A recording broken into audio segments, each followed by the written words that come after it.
اور والد تو اس کو ڈینائی کر رہا ہے، والد نے آ کے بتانا ہے کہ نہیں جناب یہ فراڈ ہوا ہے۔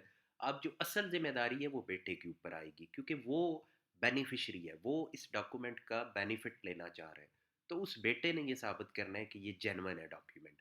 اس میں ظاہر ہے پیمنٹ کا ثبوت بھی دیکھا جائے گا، اس میں گواہ بھی دیکھے جائیں گے، اس میں قبضہ بھی دیکھا جائے گا، اس میں پھر جیسے ذکر کیا کہ وہ تمام فیکٹرز جو کسی ٹرانزیکشن کے لیے اہم ہوتے ہیں، اس میں باپ کی ایج کو بھی دیکھا جائے گا، اس میں یہ بھی دیکھا جائے گا کہ والد تھا کس کے پاس۔ اگر پتہ چلے کہ اولاد میں سے یعنی تین چار بیٹے ہیں، لیکن یہ والد اسی بیٹے کے پاس تھا جس نے یہ اقرار نامہ پیش کیا ہے، تو پھر وہ ایک انفلوئنس آ جاتا ہے کہ اگر باپ ایجڈ ہے، بیمار ہے، اور یہی بیٹا ان کی دیکھ بھال کر رہا تھا، تو پھر یہ ایک کلک کرنے لگ جاتی ہے بات کہ کہیں بیٹے نے اس سچویشن کا فائدہ تو نہیں اٹھایا۔ تو ان تمام باتوں کو سامنے رکھتے ہوئے عدالت اس پہ فیصلہ دے گی۔ یہ اگر یہ جینون نہیں ہے تو یہ اتنا آسان نہیں ہے کہ یہ اس کو مل سکے، کیونکہ یہ ثابت کرنا ذرا مشکل ہو جاتا ہے، ذرا نہیں بلکہ کافی مشکل۔ آگے یہ ایک بھائی پوچھتے ہیں کہ کیا مساوی سے دو خسرہ کے درمیان کی پیمائش جس آلے، یہ آلہ انہوں نے لکھنا تھا، سے ہوتی ہے، اس آلے کو کیا کہتے ہیں اور پیمائش کون کر سکتا ہے؟ اب دو خسروں کے درمیان کی تو پیمائش نہیں ہوتی، دو خسروں کی اصل پیمائش ہوتی ہے، اور اس کا جو اصل طریقہ ہے جو قانون میں لکھا ہے وہ تو یہی ہے، جب کبھی آپ نے پیمائش کرنی ہے تو کسی فکس پوائنٹ سے، یعنی جو ایسا فکس پوائنٹ جس پہ کسی کا اعتراض نہ ہو، کوئی ریلوے لائن، کوئی جی ٹی روڈ یا کوئی مین روڈ، اس سے آپ اس کو چلا کے لے کے آتے ہیں تمام خسرہ جات کو پورا کرتے ہوئے۔ آپ کے جو خسرہ جات ہیں ان کو میئر کیا جاتا ہے۔ اس کے لیے ایک پیمانہ یوز ہوتا تھا، میں نے کیونکہ وہ دیکھا نہیں ہے، اب تو وہ ہوتا نہیں ہے، ایٹ لیسٹ ہمارے ایریا میں نہیں ہے، اسے جریب کہتے ہیں۔ یہ زنجیر ہوتی ہے، لوہے کی زنجیر، اس کے ذریعے پہلے پیمائش ہوتی تھی۔ اس میں بھی سنا ہے کہ جنہوں نے فراڈ کرنا ہوتا تھا، وہ زنجیر ہے نا، تو اس کو تھوڑا سا آپ سائڈ سے جب گھماؤ گے تو وہ چھوٹی ہو جاتی تھی، یعنی فارمولے ان لوگوں نے رکھے ہوئے ہوتے تھے کیسے پیمائش میں فرق ڈالنا ہے۔ بہرحال اب تو خیر وہ یوز نہیں ہوتی، اب جو نارمل میئرنگ ٹیپ ہے جسے آپ عرف عام میں فیتا کہتے ہیں، تو اس کے ذریعے آپ اس کو میئر کرتے ہیں۔ پٹواری صاحبان کے پاس بھی وہی ہوتا ہے، بلکہ وہ تو آپ یوں سمجھ لیں خالی آ جاتے ہیں، جن کی پیمائش کرنی ہے انہیں کہتے ہیں جی فیتا لے آؤ، تو بس وہی آپ کی اسی سے میئرمنٹ کی جاتی ہے۔ وہ جو جریب ہے وہ ایز سچ اب میں نے نہیں اس کو کہیں یوز ہوتے ہوئے دیکھا۔ آگے جناب، اچھا یہ میں نے اس میں جب آنسر کیا، یہ بلکہ ایک اور کنٹریبیوٹر ہیں انہوں نے بھی آنسر کیا ہوا ہے کہ ایک کرم 5.5 فٹ کا، یہ آپ نے ذہن میں رکھنا ہے، 5.5 فیٹ کا ایک کرم ہوتا ہے، بعض جگہوں پہ 5 فیٹ کا بھی ہے۔ تو وہ کیونکہ پیمائشیں کرم میں لکھی ہوتی ہیں، اس لیے اگر کہیں 10 کرم لکھا ہے تو اس کا مطلب ہے کہ آپ نے 55 فیٹ ناپ لینے ہیں، اور کیونکہ جو وہ میئرنگ ٹیپ ہے اس کے اوپر تو ظاہر ہے یہ ہوتا نہیں ہے کرم لکھا ہوا، تو اس لیے آپ نے اس کو فیٹ میں کنورٹ کرنا ہے، اس کے بعد میئرمنٹ کرنی ہے۔ اچھا جناب، یہ ایک سوال ہے، ایک بھائی یہ کہتے ہیں کہ 6 بہنیں تھیں، اس میں سے ایک کا انتقال ہو گیا ہے، اور ان کے نام 4 مرلے 37 فٹ کی جگہ ہے، اور ان کے وارثان میں اس خاتون کی والدہ ہے، یعنی اس خاتون کی اولاد نہیں ہے، تو اس لیے وارث ان کے کون ہے؟ والدہ، شوہر اور 5 بہنیں۔ اب یہ کہتے ہیں کہ پراپرٹی کس کو ملے گی، اور وہ کہتے ہیں کہ اس کی قیمت تقریباً 1 کروڑ روپیہ بنتی ہے۔ میں نے اب ان کو یہ جو مرلے انہوں نے بتائے ہیں وہ حل کر کے بتایا کہ کس کا کتنا حصہ بنے گا۔ اس میں تھوڑی کنفیوژن آ رہی ہے کیونکہ وہ کہتے ہیں پٹواری صاحب جو ہیں وہ کچھ اور ترتیب بنا کے دے رہے ہیں، اور میں کوئی اور ترتیب بتا رہا ہوں۔ میں اس کو تھوڑا سا یہاں ایکسپلین کر دیتا ہوں۔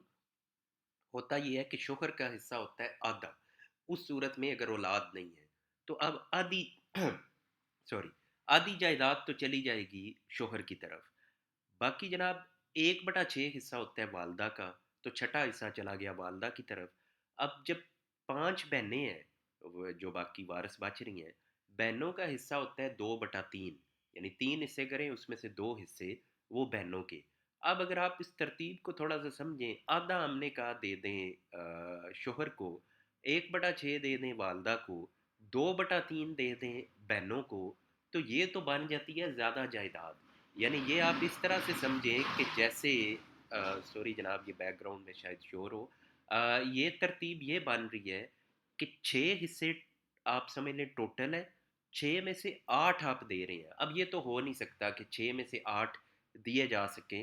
اس کو بلکہ یوں آپ ایزی سمجھیں گے کہ 1 کروڑ روپے میں سے 50 لاکھ آپ نے دینے ہیں خاوند کو، 66 لاکھ آپ نے دینا ہے بہنوں کو، اور 16 لاکھ آپ نے 16.5 لاکھ دینا ہے والدہ کو. اب 50 لاکھ، 66 لاکھ اور 16 لاکھ، یہ تو بن جاتے ہیں 1 کروڑ 32 لاکھ، جبکہ ٹوٹل اماؤنٹ ہے 1 کروڑ. اب یہ ہو نہیں سکتا. تو اس کو پھر اس طرح سے حل کیا جاتا ہے کہ ہر ایک کے حصے کم کیے جاتے ہیں.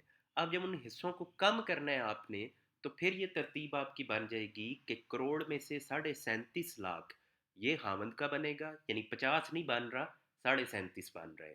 اور جو بیوہ ہے، سوری والدہ ہے، والدہ کا حصہ 16.5 بننا تھا لیکن وہ 12.5 بنے گا، والدہ کا حصہ بھی کم ہو گیا.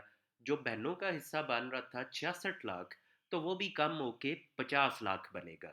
اب اس ترتیب سے 12.5 والدہ کے ہو گئے، 37.5 خاوند کے ہو گئے، یہ دونوں ملا کے 50 لاکھ بن گئے. اور بہنوں کا وہ 50 لاکھ ہو گیا، تو 50 اور 50 ٹوٹل 1 کروڑ ہو گیا. یہ ترتیب بنتی ہے. یہ میں نے نہیں ترتیب بنائی، میں یہاں یہ کلیئر کروں، یہ جو وراثت کی ترتیب ہے یہ میں اس کے مطابق بات کر رہا ہوں. جو پٹواری صاحب بات کر رہے ہیں، پٹواری صاحب کہہ رہے ہیں کہ شوہر کا حصہ کم نہیں ہوگا، اس کو 50% ہی ملے گا، والدہ کو بھی ان کا پورا حصہ شاید وہ دے رہے ہیں پٹواری صاحب، اور وہ بہنوں کا حصہ کم کر رہے ہیں. جبکہ ایسا نہیں ہے. پٹواری صاحب جو ترتیب کر رہے ہیں وہ غلط کر رہے ہیں. میں یہاں ایک خصوصی طور پہ آنسر کرنا چاہ رہا ہوں. یہ ایک بھائی ہیں، یہ بڑا اس کو اچھا سا سمجھتے ہیں، عمر اسلم صاحب. تو انہوں نے جو اس میں لکھا ہے، یہ کہتے ہیں یعنی دو لوگ ذی الفروض، مطلب جن کے فکس حصے ہیں، خامند آدھا حصہ لے جائے گا، اولاد نہ ہونے کی وجہ سے ماں کا فکس چھٹا حصہ، اور باقی بہنیں اسبا میں آئیں گی، یعنی جن کو بچا ہوا حصہ جاتا ہے. تو سر یہ اس میں نہیں یہ ترتیب بنتی ہے. یہ تینوں لوگ ذی الفروض ہیں، خاوند بھی، والدہ بھی، اور بہنیں بھی. تینوں ذی الفروض کے طور پہ ہی لیں گی. لیکن کیونکہ ٹوٹل حصہ ایک سے زیادہ ہو گیا ہے، تو اس لیے سب کے حصے کم کرتے ہوئے اس میں یعنی اسی ریشو سے کم ہوں گے، جو جتنا بڑا مالک ہے اس کا اتنا زیادہ حصہ کم ہوگا، اور حصے کم کر کے پھر وہ ترتیب بنے گی جس کو میں نے اوپر ایکسپلین کیا. بہنیں بطور اسبہ نہیں لیں گی، بہنیں بھی بطور شیئرر ہی، یعنی ذی الفروض ہی اپنا حصہ لیں گی. تو یہ جناب چند سوالات تھے، مزید بھی موجود ہیں لیکن یہ ریکارڈنگ پھر زیادہ لینتھی ہو جائے گی، اس لیے اس کو ادھر ہی روکتا ہوں. باقی انشاءاللہ پھر کہیں بات کریں گے. Thank you very much.